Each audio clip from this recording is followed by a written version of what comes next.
S ধরে নিই, তাহলে সেটা প্রপোর্শনাল টু যাত্রাপথের সময় মানে একটা টি তার বর্গের সঙ্গে সমানুপাতিক, মানে এস প্রপোর্শনাল টি স্কোয়ার।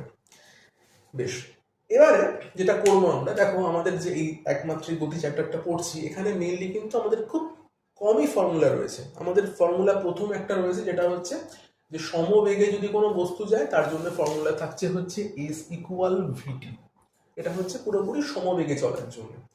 বাকি যে ফর্মুলাগুলো রয়েছে সেগুলো হচ্ছে যে যদি সমত্বরণ নিয়ে বস্তু চলে তখন যে ফর্মুলাগুলো, যেমন একটা রয়েছে ভি ইকুয়াল ইউ প্লাস এটি, আর একটা রয়েছে v square equal u square plus 2as, আর একটা রয়েছে s equal u t plus half a t square. তো এই তিনটে যে সমীকরণ আমি লিখলাম পরে, এগুলো কিন্তু প্রত্যেকটাই হচ্ছে না যখন কোনো বস্তু সমত্বরণ নিয়ে চলছে, মানে কি না ত্বরণটা কনস্ট্যান্ট বা ধ্রুবক। এই জন্য আমি